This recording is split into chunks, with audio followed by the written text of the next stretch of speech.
Bonjour! Aujourd'hui, on va vous présenter une présentation sur 3 ressources d'énergie renouvelable: l'eau, vent et le soleil. Mon nom est Brigidas. Et je m'appelle Lilian Takam. Un jour, j'étais dans ma chambre avec mon téléphone qui chargeait pour les prochains jours.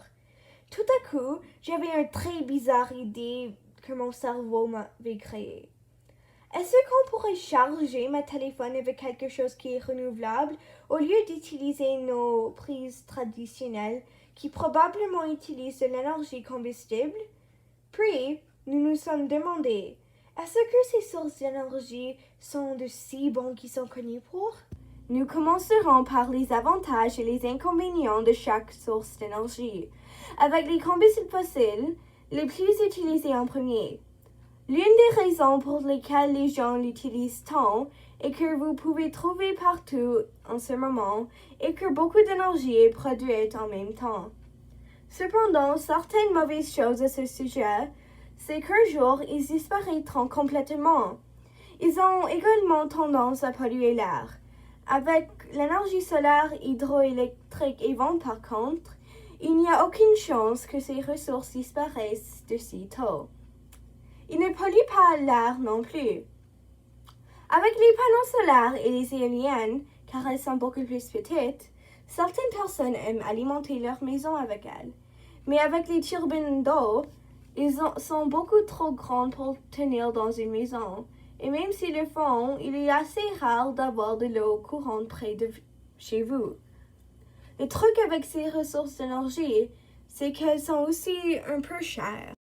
Les panneaux solaires transforment les rayons de lumière en énergie.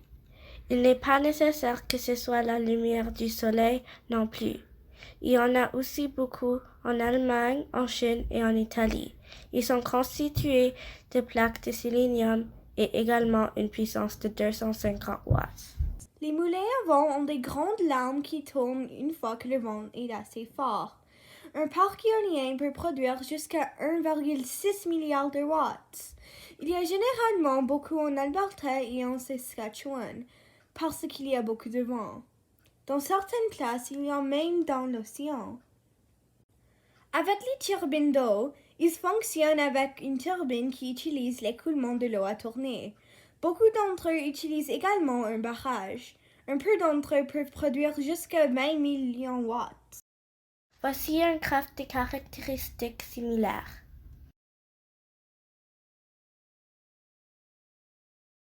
Pour le panneau solaire, nous allumerons cette lumière pour qu'elle brille sur ce panneau. Elle allumera cette lumière. Avec l'éolienne, nous allumerons ce ventilateur qui servira de source de vent pour ce moulin qui illuminera ici cette petite lumière. Comme il est rouge, il ressemble beaucoup au nez de Rudolph. Avec les turbines d'eau, nous utilisons un robinet avec de l'eau qui tombe pour la tourner. Voici comment ils sont faits. Maintenant au projet. Mon hypothèse était que tout fonctionnait, mais le panneau solaire était le meilleur simplement parce qu'il était beaucoup plus grand. Ça va être difficile pour la faire tourner avec de l'eau. Je crois que le moulin à vent va fonctionner le mieux que les deux autres. Pour le panneau solaire, nous allumerons cette lumière pour qu'elle brille sur ce panneau. Elle allumera cette lumière.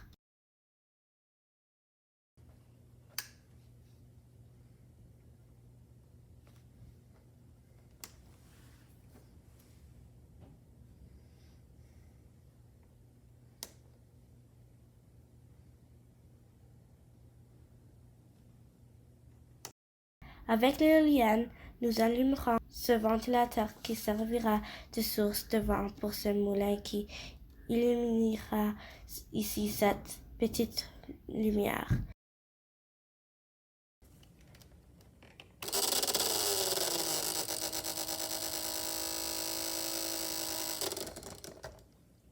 Avec la turbine d'eau, nous utilisons un robinet avec de l'eau qui tombe pour la tourner.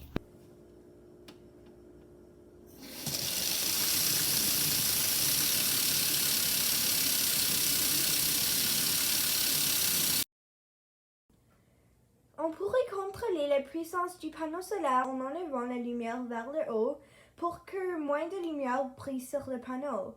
De cette façon, la lumière s'est éteinte puis s'est allumée. Certaines choses que nous ne pouvions pas contrôler étaient la quantité exacte qu'elle absorbait.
Avec le moulin à vent, nous pourrions contrôler la distance entre le ventilateur et le moulin, ce qui affecterait la quantité d'électricité produite.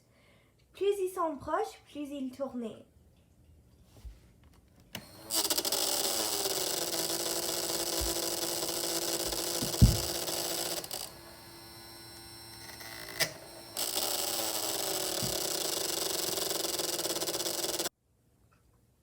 En fin de compte, cependant, nous n'avons pas pu faire tourner les lampes plus rapidement. La lumière est donc restée moins allumée que les autres. Avec les turbines d'eau, nous avons utilisé un robinet pour l'écoulement de l'eau.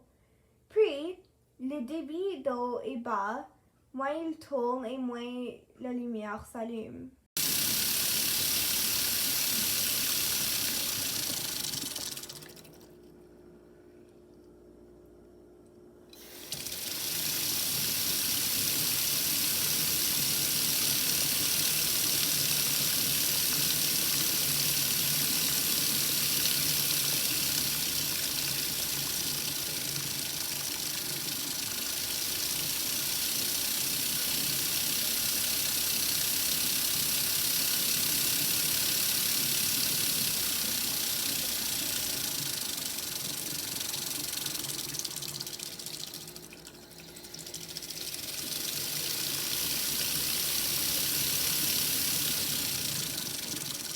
Notre résultat était que le panneau solaire a créé le plus d'énergie parce qu'il était le plus grand.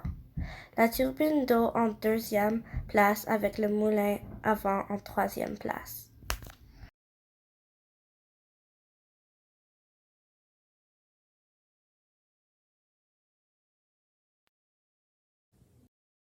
Question qu'on a pour les futurs sont, est-ce que ces sources d'énergie pourraient couvrir toute une ville?